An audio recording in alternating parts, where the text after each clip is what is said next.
What's up, everyone? Welcome to FilmSpot, and today we will be talking about best upcoming movies. Get ready for an extended stay on Pandora. James Cameron's upcoming Avatar: Fire and Ash will run even longer than Avatar: The Way of Water's 3-hour, 12-minute runtime. Speaking with Empire, Cameron revealed that Fire and Ash emerged after realizing The Way of Water had too many ideas crammed into its first act. The film was moving like a bullet train, he explained, so I said, guys, we've got to split it. The decision appears justified as the Avatar franchise remains a box office titan. The original Avatar still holds the highest grossing film record, while The Way of Water sits at third place. Sam Worthington and Zoe Saldana return, while co-writer Amanda Silver emphasized the film's depth. These movies are more than just propulsive plot and spectacle, these are real characters. Cameron, committed to Avatar 4 and 5, remains enthusiastic. They're cracking stories, they've got to get made. Avatar: Fire and Ash hits theaters December 19, 2025, with sequels set for 2029 and 2031. Marvel fans, brace yourselves, because Avengers Doomsday and Secret Wars are shaping up to be two of the biggest movies in MCU history. With the multiverse saga expanding at an unprecedented pace, introducing new heroes, villains, and alternate realities at every turn, the Russo brothers have an enormous task ahead, bringing it all together in an epic conclusion. But with so many storylines to resolve, how long will these movies actually be? In a recent interview with Collider, Joe Russo gave fans a long-awaited update on the runtime. According to him, Avengers Doomsday is expected to run for 2.5 hours, while Secret Wars could stretch to a whopping 3 hours. Considering the sheer scale of these films, bringing together not just the MCU, but Sony's Spider-Verse, Fox's X-Men universe, and beyond, this runtime might seem surprisingly short. Of course, things could change in the editing room, and fans wouldn't be surprised if either film ends up even longer. But for now, it seems Marvel is keeping things somewhat manageable. Mark your calendars, Avengers Doomsday lands in theaters May 2026. Stay tuned for more updates, and don't forget to subscribe for all the latest MCU news. The Scream franchise has long been a staple of horror, delivering 6 thrilling films packed with unforgettable moments. Now, as anticipation skyrockets for Scream 7, set to hit theaters on February 27, 2026, every new casting announcement fuels the excitement and controversy. The latest shocker? David Arquette is back as Dewey Riley. Yes, the same Dewey who met a gruesome end in Scream 5, 2022. His brutal and definitive death made a return seem impossible. Yet here we are. How will the film explain his presence? Flashbacks? Dream sequences? Or is Scream 7 about to throw a game-changing twist at fans? And Arquette isn't the only surprise. Matthew Lillard is reprising his role as Stu Macher. Though presumed dead in the original Scream, his fate was never explicitly confirmed, leaving room for speculation. Fans have debated his survival for years, and now the mystery is back in full force. But that's not all. Neve Campbell returns as Sidney Prescott, reuniting with Courtney Cox's Gale Weathers.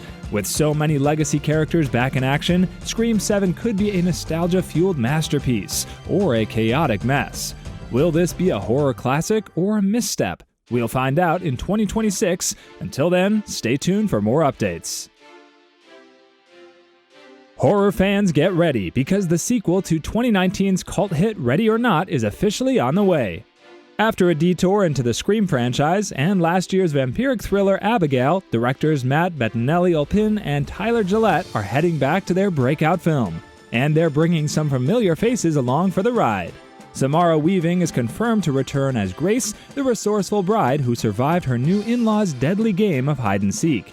But she won't be alone. Catherine Newton, Abigail Freaky, has also joined the cast, marking a reunion with the directing duo. Could more Scream alumni be next? We'll have to wait and see. As for plot, that's still a mystery. Ready or Not ended with most of the Ladamus family meeting a, explosive fate. So what's next for Grace? Will long-lost relatives emerge to finish what the others started? Or will she find herself in an entirely new nightmare? One thing's for sure, writers Guy Busick and R. Christopher Murphy are back, so expect another blood-soaked thrill ride. While Searchlight hasn't set a release date, filming kicks off this year, making an early 2026 premiere highly likely. It looks like Marvel fans might be heading to Planet X. Fast and Furious star Vin Diesel has hinted at a Groot spin-off film, potentially bringing the beloved talking tree back for a solo adventure. Taking to Instagram, Diesel dropped a major tease, writing, "Disney wants their Planet X," which some say is Marvel's most anticipated movie. The film where Groot returns to his home planet.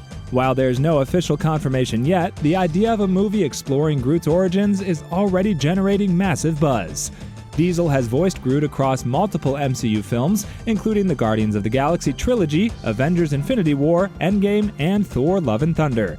But while he seems eager to return, not all of his co-stars feel the same way. Dave Bautista has made it clear he's done with the role, unless James Gunn personally asked him back, which seems unlikely now that Gunn is running DC Studios. That said, Bautista isn't turning his back on superhero films entirely. He's actively looking for a new role in either the MCU or DCU, even telling Gunn and the Russo brothers, "Don't count me out." With Diesel teasing Planet X and Marvel constantly expanding, could a Groot solo film be next?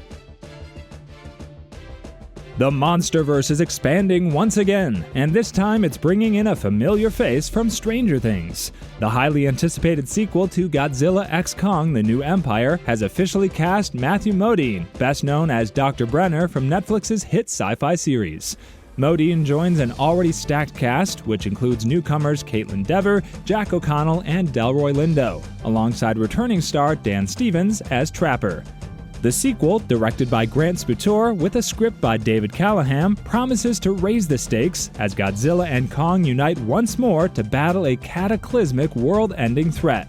According to The Hollywood Reporter, Modine will portray a general, marking a full-circle moment in his career.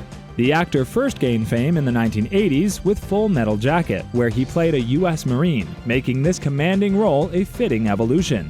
Interestingly, Modine isn't the first Stranger Things alum to step into the MonsterVerse. Millie Bobby Brown previously starred as Madison Russell in Godzilla King of the Monsters and Godzilla vs. Kong, though she did not return for The New Empire and likely won't appear in the sequel either. With filming set to begin in April in Australia, the hype for this MonsterVerse installment is only growing. The A Quiet Place franchise has redefined horror by making silence the ultimate weapon, and its success shows no signs of slowing down. After the 2018 original and its thrilling 2021 sequel, the world of Death Angels expanded even further with the 2024 prequel, A Quiet Place Day One, a gamble that paid off with a massive $261 million global box office haul. Franchise producer Brad Fuller recently spoke at South by Southwest, confirming that A Quiet Place 3 is in the works. However, the delay in its release is largely due to John Krasinski's packed schedule. Fuller explained, "John is so in demand. When we made the first one, he had just come off The Office and wanted to be a director. Now he's making another movie, and once that's done, hopefully he'll turn his attention to A Quiet Place 3. So what's next for the franchise? With A Quiet Place Part 2 ending on a cliffhanger, as Reagan Abbott discovered how to kill the Death Angels, the third installment could be more action-packed than ever, focusing on humanity's fight to reclaim their world. While no release date has been announced, the fact that A Quiet Place 3 is actively moving forward is a major step in the right direction. Justin Lin, the visionary director behind the Fast and Furious franchise's explosive revival, is set to helm BRZRKR, the gritty Netflix adaptation of Keanu Reeves' best-selling comic. Reeves, who co-created the story, will star and produce alongside Stephen Christie, Stephen Hamill, and Ross Ritchie. Lin will also produce under his Perfect Storm banner. This marks a reunion for Lin and Reeves, who previously collaborated on Lin's indie drama Last Days. Reeves stepped in as an angel investor when Lin's funding fell through, a gesture the director called inspirational. Penned by the Batman 2 co-writer Mattson Tomlin, BRZRKR follows an immortal warrior, B, cursed with an 80,000-year battle for survival. Now working for the U.S. government, B seeks the ultimate prize, the truth behind his existence and how to end it. The comic's massive success, with over 3.5 million copies sold, has spawned a novel and an anime spin-off in development. With Lin at the helm and Reeves leading the charge, BRZRKR is shaping up to be an action-packed, blood-soaked epic. Thanks for watching, and see you in the next one.